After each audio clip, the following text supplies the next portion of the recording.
चलिए अब शुरुआत करते हैं राजस्थान प्राइम की बड़ी खबर अजमेर से बताएंगे, जहां तस्करों के खिलाफ बड़ी कार्रवाई हुई है। 892 किलोग्राम डोडा पोस्ट जो है वो जब्त किया गया है। एक बोलेरो को भी पुलिस ने जब्त किया है और इसकी कीमत जो है, डोडा पोस्ट जो पकड़ा है उसकी कीमत 40 लाख के आसपास बताई जा रही है। बड़ी खबर आपको अजमेर से बता रहे हैं, जहां तस्करों के खिलाफ बड़ी कार्रवाई हुई है। 892 किलोग्राम डोडा पोस्ट जब्त किया गया है। एक बोलेरो को भी पुलिस ने जब्त किया है और डोडा पोस्ट की कीमत जो है वो 40 लाख के आसपास बताई जा रही है। बड़ी कार्रवाई पुलिस की तरफ से अजमेर में देखने को मिली है।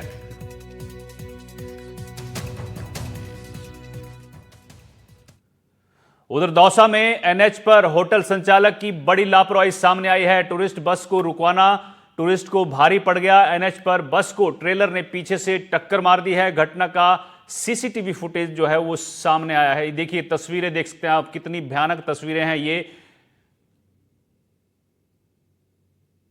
आपको दौसा से तस्वीरें बता रहे हैं, जहां पर बस को ट्रेलर ने पीछे से टक्कर मारी और ये बस कई गाड़ियों से लगती हुई आपको नजर आएगी।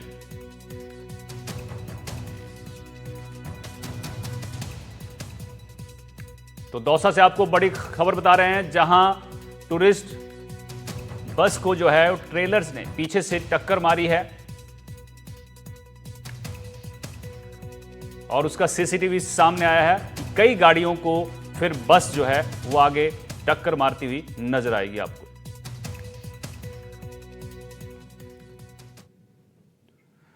उधर प्रतापगढ़ से खबर है, जहां होटल व्यवसायी की आत्महत्या के मामले में पुलिस ने 4 ब्याज माफियाओं को गिरफ्तार किया है। बताया जा रहा है कि व्यवसायी ने वसूली से तंग आकर खुदकुशी कर ली। आरोप है कि कर्ज देने के बाद माफिया लगातार धमकी दे रहे थे। अब घर वालों ने आरोपियों के खिलाफ सीधी कार्रवाई की मांग की है। प्रतापगढ़ के मानपुरा गांव के कदम सिंह उर्फ अजय सिंह, जो होटल व्यवसाय करते थे, 0 माइल चौराहे पर उनका एक होटल स्थित था। उन्होंने सुसाइड किया है। कुछ दबंगों के नाम सामने आ रहे हैं। उन्होंने वीडियो जारी किया था कि वो सूदखोर, जो ब्याज माफिया है, प्रॉपर्टी का काम भी करते हैं, प्रॉपर्टी ब्रोकर्स भी है, उनके ऊपर साफ तौर पर आरोप लगाया था। उसके बाद में जो प्रदेश के पूर्व मुख्यमंत्री है अशोक गहलोत, उन्होंने भी कल ट्वीट करके उन सारे आरोपियों के खिलाफ सख्त से सख्त कार्रवाई करने की मांग की है। अभी हम उनके जो मृतक है कदम सिंह जी उर्फ अजय सिंह, उनके घर पे मौजूद है। उनके पिताजी हमारे साथ मौजूद है, उनके भाई हमारे साथ में मौजूद है। कदम सिंह जी की बात की जाए तो कदम सिंह जी के एकमात्र छोटा पुत्र है, 6 साल का, 6 वर्ष का। अब वो बिना पिता के हो चुका है। यानी कि बात करें तो उसके सिर पे से पिता का साया उठ गया है। अभी उनके पिताजी हमारे साथ में मौजूद है, बहादुर सिंह जी चौहान। उनसे बातचीत करेंगे। क्या मामला था? आपके बेटे ने सुसाइड किया, क्या कारण रहे? सुसाइड तो नहीं हुआ है सब उसका। सुसाइड तो होता तो वो बड़ी का था, जमीन के ऊपर कूदता हो तो कहीं कहीं चोट आती, उसके चोट कहीं शरीर पे चोट नहीं मिली उसकी। इसके अलावा एक ओम धोबी करके है, उससे उसने 11 लाख रुपए लिए थे, उसने मेरे को बताया था। 11 लाख के उसने 19 लाख एक दे दिए, 22 लाख एक दे दिए और 22 लाख और उसने निकाल रखे हैं, जिसकी मुझे पूरी खबर थी। और मैं ये चाहता हूं कि जितने भी आदमी इसमें है, वीडियो में आए हैं, ये सारे के सारे गिरफ्तार होने चाहिए और इनके खिलाफ कानूनी कार्रवाई होनी चाहिए। अच्छा, आपको कैसे सूचना मिली? आपको क्या आपके जो पुत्र था, पुत्र ने आपको इस बारे में जानकारी नहीं दी थी कि उनको किस प्रकार से प्रताड़ित कर रहे हैं ये सब ब्याज? नहीं, मेरे को नहीं बताया। अच्छा, उनके जो छोटे भाई है, उनके छोटे भाई से हम बातचीत करेंगे। राजेंद्र सिंह जी, जो कि खुद उनके भाई के साथ में होटल व्यवसाय का जो बिजनेस है उसमें साथ दे रहे थे। ये दोनों होटल संभालते हैं। राजेंद्र सिंह जी, किस प्रकार का मामला था, क्या कहेंगे इस पूरे मामले में? सब लोग परेशान कर रहे, दुकान पे भी आ रहे थे, घर पे भी आ रहे थे, वो परेशान कर रहे थे। कहते पैसे नहीं देगा तेरे को मार देंगे, पैसे जो पैसे दे दिए तो ही डबल ले रहे थे, तो 3 गुना पैसे दे दिए थे तो भी डबल पैसे ले रहे थे। और वो बार बार घर पे आ रहे थे, दुकान पे आ रहे, परेशान कर रहे थे। मानसिक परेशान था 4-5 दिन से। दुकान पे आना पसंद नहीं कर रहा था भैया।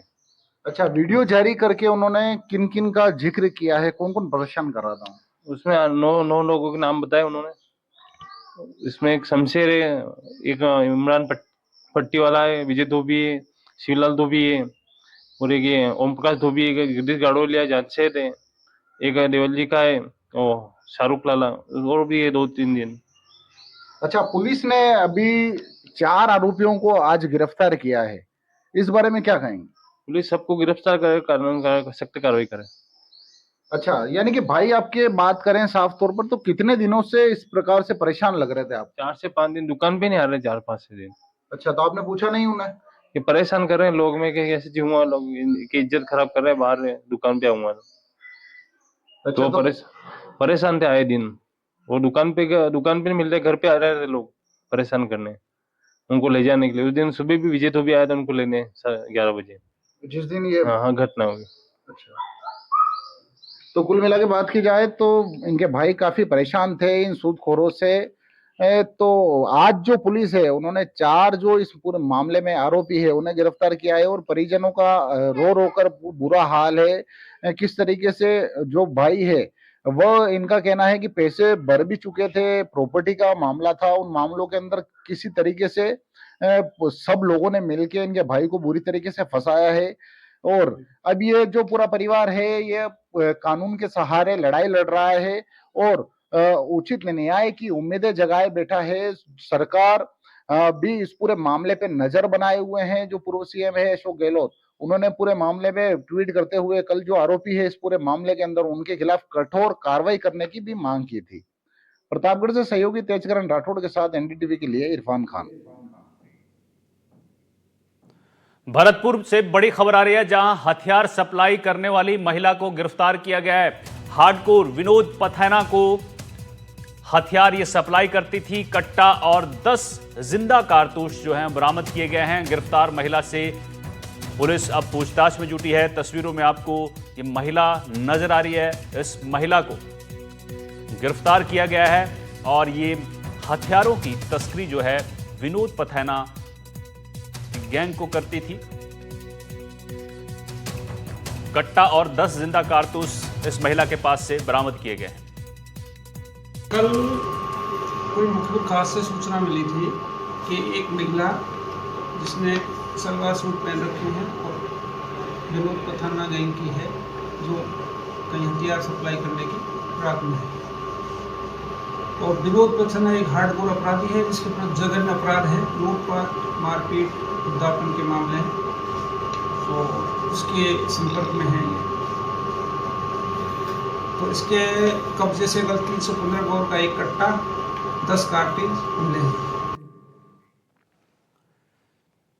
उधर जयपुर से आपको बड़ी खबर बताते हैं, जहां साइबर थाना पुलिस की बड़ी कार्रवाई देखने को मिली है। साइबर ठगी करने वाले नेपाली गैंग का खुलासा हुआ है। नेपाली गैंग के 4 सदस्य गिरफ्तार किए गए हैं और चाइनीज गैंग के इशारे पर ये लोग काम करते थे। 24 करोड़ से ज्यादा की ठगी का खुलासा भी हुआ है।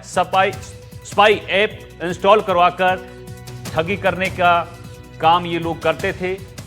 स्पाई ऐप का कंट्रोल जो है चीनी गैंग को सौंप दिया जाता था। पुलिस ने आरोपियों के कब्जे से 12 मोबाइल फोन जो हैं वो जब्त किए हैं। साथ ही एक लैपटॉप और 3 बैंक चेकबुक भी बरामद की हैं। एसीबी साइबर सोनचंद ने बताया कि मामले में लाल दोरजे तमांग और सुजल तमांग जो है नेपाल के रहने वाले हैं। पवन जैन और अब्बू शर्मा दिल्ली के रहने वाले बताए जा रहे हैं।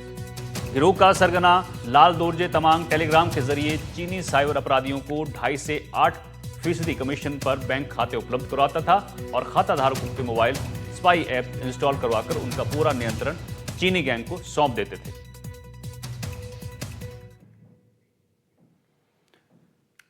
चलिए आगे बढ़ते हैं। अब खबर आपको बताते हैं जोधपुर से, जहां कमिश्नरेट पुलिस का बड़ा एक्शन देखने को मिला है। डीसीपी राज वर्मा की देखरेख में बड़ी कार्रवाई देखने को मिली है। बासनी शॉपिंग सेंटर के पास स्पा सेंटर पर कार्रवाई हुई है। 23 आरोपियों को गिरफ्तार किया गया है। 23 आरोपियों में आपको बता दें कि 11 महिलाएं हैं, 12 पुरुष शामिल हैं। सभी आरोपियों को अदालत में पेश किया गया है।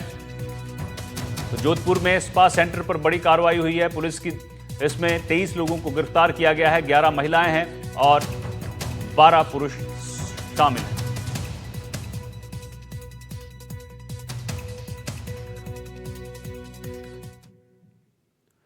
उधर भरतपुर में लॉरेंस गैंग का शूटर बताकर फिरौती मांगने का मामला सामने आया है। 20 लाख रुपए 2 दिन के अंदर मांगे गए हैं। सर्राफा व्यापारी से ये रंगदारी मांगी गई है। फोन पर बदमाश ने व्यापारी को धमकाया भी है। बदमाश ने कहा, गलतफहमी में मत रहना, हमारे आदमी आपके आसपास लगे हुए हैं। सर्राफा व्यापारी राजकुमार तिलकधारी ने बताया कि उनके बेटे शेखर तिलकधारी को 21 जून शाम करीब 5:28 पर मोबाइल नंबर पर एक कॉल आता है, जिसमें कॉल करने वाले ने खुद को लॉरेंस गैंग का शूटर बताया है। 2 दिन में 20 लाख रुपए देने की मांग की गई। इसके बाद कॉल काट दी गई। यही नहीं, उसी शाम को 6:49 पर शेखर के मोबाइल पर एक धमकी भरा मैसेज आया, जिसमें 2 दिन में 20 लाख रुपए देने की मांग की गई। ऐसा ही एक और धमकी भरा संदेश रात 9:50 पर आता है, जिसमें लिखा था कि तुम गलतफहमी में मत रहना, हम तुम्हारे परिवार के बारे में जानते हैं, हमारे आदमी तुम्हारे आसपास लगे हैं। जिसके बाद सुबह राजकुमार ने कंट्रोल रूम में फोन किया। इसके बाद सभी ज्वेलर्स व्यापारियों को बताया। 22 जून दोपहर को अटल बंद थाने में मामला दर्ज कराया और पुलिस अब जांच में जुट गई है।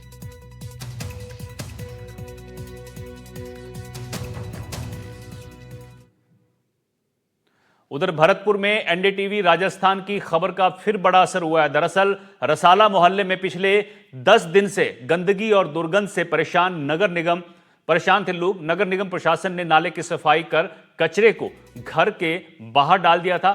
एनडीटीवी राजस्थान ने इस मुद्दे को प्रमुखता से दिखाया। खबर के बाद नगर निगम प्रशासन हरकत में आता है और देर रात तक कचरे की सफाई की जाती है। स्थानीय लोगों ने एनडीटीवी राजस्थान का आभार जताया है।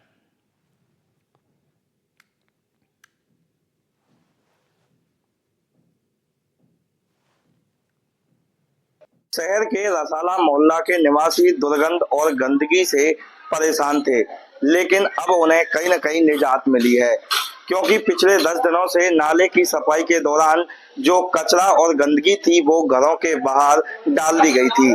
लोग बेहद परेशान थे, लेकिन यानी कल 21 जून को एनडीटीवी राजस्थान ने खबर प्रमुखता से दिखाई थी, यानी ये मुद्दा प्रमुखता से उठाया था। नगर निगम प्रशासन हरकत में आया और देर रात तक जो कचरा था उसे उठा लिया गया है। कुछ स्थानीय लोग हैं, आइए उनसे बात कर। सर, क्या कहेंगे? कल ज्यादा हालत खराब थी, अब कचरा साफ हो गया है। एनडीटीवी वालों के लिए बहुत बहुत धन्यवाद सर। कल हमने आपको जो कंप्लेन जो किया था, आपने उसको हमें गंदगी से निजात दिलाया था, और हम आपको तहे दिल से इतना आभार व्यक्त करते कि आपने हमारी आवाज को तुरंत सुना और देर रात तक, रात को 12 बजे तक शीघ्र ही इसका काम चालू रहा। ठेकेदार हमसे माफी मांग रहा है कि भाई आप हमें लिखित में दे दो कि आपके यहाँ सफाई हुई है। मैंने कि अभी हम सफाई के लिए अभी नहीं देंगे आपके लिए, जब तक इस पर झाड़ू नहीं लगेगी। आपने हमको 10 दिन से परेशान किया था। हम जानते हैं कि महामारी कितनी फैल रही है, मक्खी मच्छर का फैलाव बहुत अति ज्यादा है। जब तक इस पर झाड़ू नहीं लगेगी, जब तक हम आपको माफ नहीं करेंगे। क्या कहेंगे? कल हम लोगों ने खबर दिखाई, बड़ी गंदगी थी, अब निजात मिली आप लोगों को? हाँ, निजात मिल रही भैया, खूब बढ़िया निजात मिल रही है।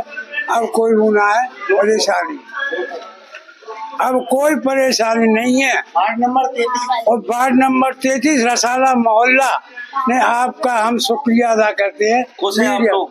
हाँ, आप खुश हैं। स्थानीय लोग हैं, आप इनको सुन पा रहे हैं, बेहद खुश हैं, क्योंकि 10 दिन से ये गंदगी और बदबू से काफी परेशान थे।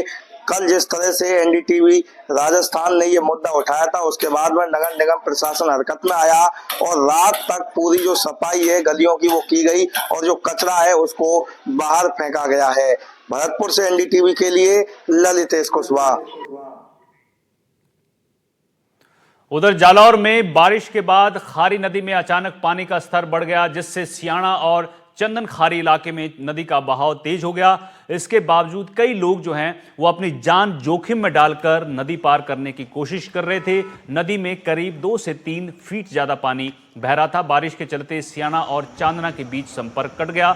नदी पर पुल नहीं है। लंबे वक्त से लोग पुल की मांग कर रहे हैं, लेकिन अभी तक प्रशासन ने इसकी सुध नहीं ली है और इसका स्थायी समाधान नहीं निकल पाया। पहले भी इस नदी पर कई हादसे हो चुके हैं। लोगों ने प्रशासन से मांग की है कि जल्द से जल्द पुलिया का निर्माण किया जाए ताकि दिक्कतों का सामना ना करना पड़े। ये तस्वीर आप देख सकते हैं किस तरह से लोग जान जोखिम में डालकर यहां नदी पार कर रहे हैं, लेकिन पुल इनके पास नहीं है।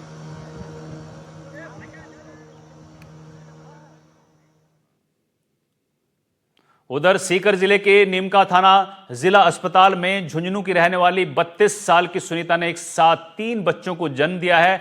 नीमका थाना जिला अस्पताल में हुई नॉर्मल डिलीवरी में 2 बेटियां और 1 बेटा पैदा हुआ है। महिला के एक साथ 3 बच्चों को जन्म देने के बाद इलाके में चर्चा का विषय बना हुआ है। वहीं महिला और उसका परिवार भी बहुत खुश है। महिला के पहले से 4 बेटियां हैं, जबकि अब हुई नॉर्मल डिलीवरी में महिला ने 2 बेटियों और 1 बेटे को जन्म दिया है।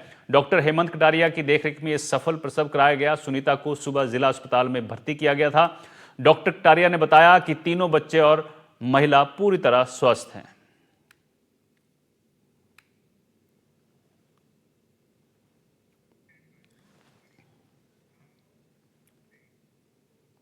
चलिए अब आगे बढ़ते हैं। अब बात करते हैं ईरान इजरायल युद्ध की।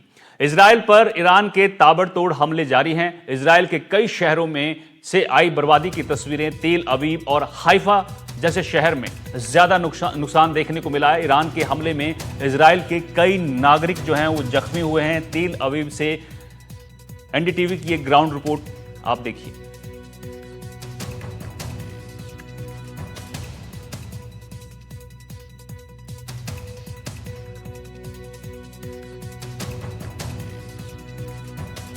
इस वक्त जहां पर मैं आपको खड़ा दिखाई पड़ रहा हूं, ये एक बिल्डिंग है। बताया जा रहा है कि 4-5 बिल्डिंग्स के बीच में वो बॉम्ब जो मिसाइल गिरा है और उसके बाद ये कई सारी बिल्डिंग्स आपको दिख रहा है प्रभावित हुई हैं। जहां पर मैं खड़ा हूं, ये बिल्डिंग जो आप मेरे पीछे पूरी देख रहे हैं, ये आपको बताएगी कि किस तरीके का इम्पैक्ट था। यहाँ पर डायरेक्ट जो है वो इम्पैक्ट नहीं हुआ है, यानी कि मिसाइल जो है वो इस बिल्डिंग में आके नहीं गिरा है, इससे कुछ दूरी पे गिरा है, लेकिन उसके आसपास यहाँ पर जो पूरे रिहायशी इलाके में किस तरीके का नुकसान हुआ है वो आपको इस वक्त दिखाई पड़ रहा है। ये पूरी की पूरी बिल्डिंग में आपको टूटी हुई ये लोगों के घर हैं। यहाँ पर आपको दिखाई पड़ेंगे कि अंदर तक किस तरीके से यहाँ पर नुकसान हुआ है। सारी खिड़कियाँ और बैल्कनीज जो हैं वो बिल्कुल टूटी हुई नज़र आ रही हैं। ये करीब 1, 2, 3, 4, 5, 6, 7, 8, 9, 10, 11, 12 मंजिली बिल्डिंग है। और इस 12 मंजिली बिल्डिंग में पूरे यहाँ पर अगर मैं देखूँ तो हर फ्लोर पर आपको यहाँ पर नुकसान जो है वो हुआ नज़र आएगा।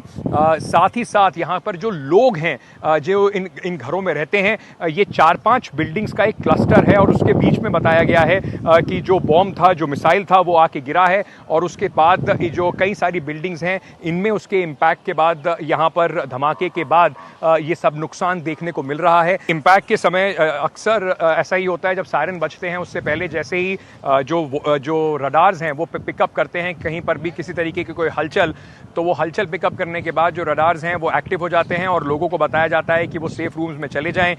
वैसा ही यहाँ पर हुआ। हमने कुछ लोगों से बात की। अभी एक व्यक्ति से मेरी बात हुई जो इनमें से एक घर में रहते थे, उनकी बेटी वहाँ पर रहती थी। वो सब उस वक्त सेफ जो रूम्स हैं उसमें थे और अब वो निकल कर वहाँ से अब सामान जो बचा हुआ सामान है उसको निकाल कर लेके जा रहे हैं। मैं कोशिश करूँगा कि आपको ज़रा एक बार थोड़ा सा और दिखा पाऊँ, यहाँ पे पूरे इलाके का थोड़ा सा जायज़ा आप ले पाएँ और समझ सकें कि ये जो पूरा रिहायशी इलाका है यहाँ पे किस तरीके का नुकसान जो है वो हुआ है।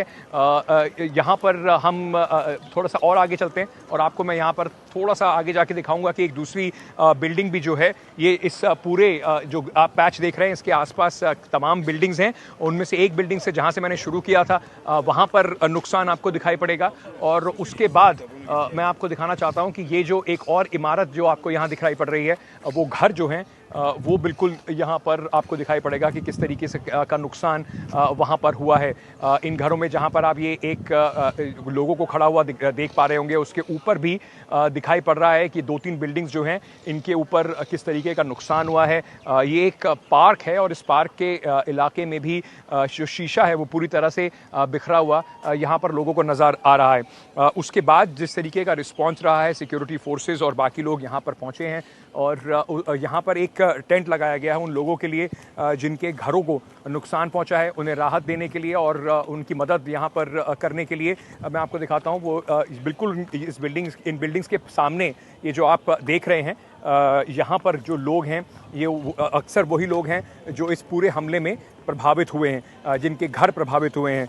11 लोग कुल मिलाकर इसमें जो नया सुबह जो हमला हुआ था उसमें 11 लोग जो हैं वो इंजर्ड हैं। किसी के हताहत होने की अभी खबर नहीं है। आप देख रहे होंगे यहाँ पर कुछ लोग बैठे हुए हैं अपना सामान और अपने पेट्स को लेकर। इनके घरों पर नुकसान पहुँचा है और इस वक्त ये जो सिक्योरिटी फोर्सेस हैं और जो इमरजेंसी सर्विसेज के लोग हैं वो यहाँ पर उनको राहत प्रदान करते हुए आपको नज़र आ रहे हैं।